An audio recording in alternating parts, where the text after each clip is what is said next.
Seorang warga Singapura melaporkan Garena, perusahaan pengembang game online, ke Biro Investigasi Praktik Korupsi Singapura. Garena dilaporkan oleh Septian Hartono atas dugaan keterlibatan penyediaan jet pribadi yang diklaim dipakai oleh Kaisang Pangarep dan Erina Gudono ke Amerika Serikat. Sementara KPK akan meminta klarifikasi pada Kaisang terkait dugaan gratifikasi lewat penggunaan jet pribadi. Apakah cukup sampai klarifikasi? Kami akan bahas bersama Ketua Indonesia Memanggil EM517 Institut, Praswat Nugraha. Mas Praswat, selamat petang. Selamat petang, Mbak Dinia. Mas Praswat, ini kan ada warga Singapura yang lapor perusahaan Garena terkait jet pribadi Kaisang ke KPK-nya Singapura. Bisakah sebenarnya ditindaklanjuti sama KPK? Bukan bisa, tapi wajib ya Mbak ya, karena kita memang, jadi KPK itu tergabung di dalam asosiasi seluruh anti-corruption agency di dunia. Jadi beberapa kali kita juga memimpin conference-nya, saya pernah hadir di Bali, itu untuk Asia Pasifik, seluruh lembaga anti-corruption agency di seluruh dunia itu kita gabung dan kita punya semacam MOU untuk saling membantu ataupun kemudian dilanjutkan dengan mutual legal assistance dari masing-masing lembaga penegak hukum untuk mengembalikan atau membantu pencarian alat bukti dan melakukan penangkapan dari para tersangka masing-masing anti-corruption agency yang kabur ke negara lain gitu Mbak. Jadi KPK wajib, hukumnya bukan bisa atau tidak bisa. Gitu. Oke. Nah, tapi kalau Mas Praswat sendiri mencermatinya, sebenarnya KPK bisa lebih terlibat lagi nggak sih menindaklanjutinya seperti apa? Daripada kan kalau sekarang hanya minta klarifikasi ya? Iya, ini kan bukan kasus pertama. Jadi di KPK sudah beberapa kali, di antaranya ada kasus PLN dulu, terus juga yang terakhir yang baru kita ingat itu ada Rolls Royce yang melibatkan Emir Sashatar itu di rutenya Garuda. Itu juga awal kasusnya itu berawal dari Serious Fraud Office-nya London, itu kemudian mengirimkan surat notis ke kita bahwa ada ditemukan satu perkara perusahaan di London, Rolls Royce, itu memberikan beberapa fasilitas atau uang, baik berupa uang ataupun barang ke para pejabat di Indonesia. Lalu kemudian KPK menindaklanjuti, melakukan proses penyelidikan, akhirnya terbongkarlah kasus korupsinya Garuda. Nah, ini bisa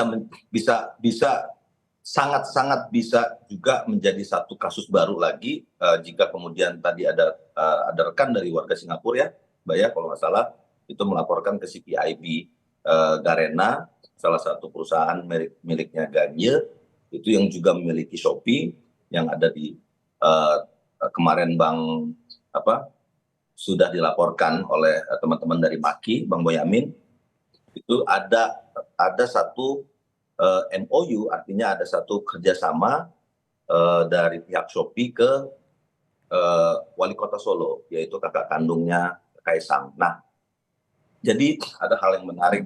Sebenarnya fasilitas ataupun pemberian yang dimaksudkan pasal 12B besar itu tidak hanya kepada dirinya tapi juga kepada keluarganya, dan itu sudah berapa kali juga KPK sudah melakukan hal yang sama. Jadi tidak bisa kemudian seorang pejabat negara itu menyangkal pemberian yang dimaksud gratifikasi tersebut ataupun suap itu dijawab dengan bahwa oh itu kan bukan saya tapi kepada adik saya, kepada kakak saya, atau kepada orang tua saya.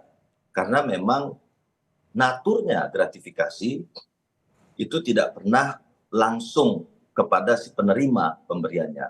Bahkan kadang-kadang pemberiannya kepada ajudan, kepada supir, jadi lebih jauh lagi dari keluarga bahkan. Apalagi ini langsung ke keluarga kandung, tentu saja jika kemudian KPK bisa membuktikan atau kemudian CPIB, ini karena ada dua lembaga penegak hukum Mbak di dunia ya yang sekarang sedang bekerja, kita harapkan segera mendapatkan alat bukti yang cukup sehingga kasus ini bisa membuat terang dan tidak menjadi polemik di masyarakat.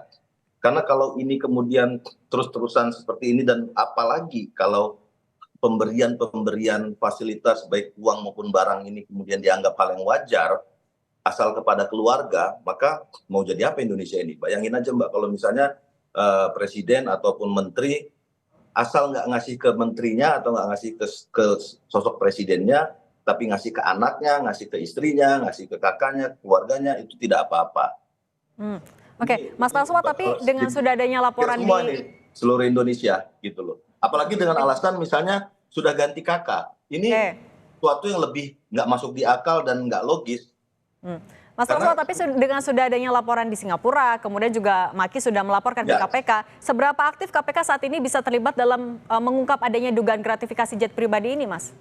harusnya secara aktif dia langsung melakukan klarifikasi seperti kata Pak Alek bahwa ini masih masuk di dalam kalau Direktorat Gratifikasi memang di dalam kedeputian pencegahan ya Mbak ya.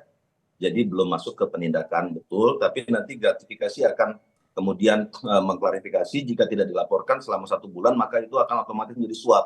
Itu sebagaimana yang diatur di dalam pasal 12B besar.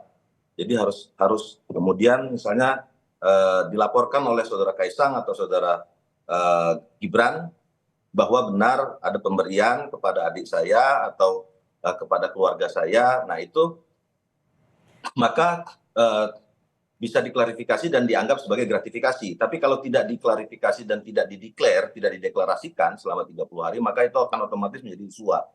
Ya, pasalnya akan berubah tuh, jadi dari 12B besar ke 12A kecil dan B kecil. Tapi Mas Penerimaannya Praswa dianggap suap. sendiri menilainya, beranikah KPK saat ini untuk segera mengklarifikasi kepada anak Presiden? Harus berani, Mbak. Jadi KPK kan dia kan sebenarnya sebagai pelaksana undang-undang ya, Mbak. Jadi dia tidak punya opsi untuk tidak berani karena dia hanya pelaksana undang-undang dan memang tugas dan sumpah jabatannya seperti itu. Jadi tidak ada pilihan jika kemudian KPK tidak melaksanakannya maka dia sudah melanggar sumpah jabatannya untuk melaksanakan penegakan hukum setegak-tegaknya dan seluruh-seluruhnya. Itu Mbak. Oke, dan artinya juga dengan sudah ada pelajaran dari kasusnya Emir Syahsatar, ada kasus dari luar negeri yang ditindaklanjuti oleh Betul. KPK. Artinya ini seharusnya KPK juga bisa bertindak sama ya, secara cepat melakukan hal yang sama.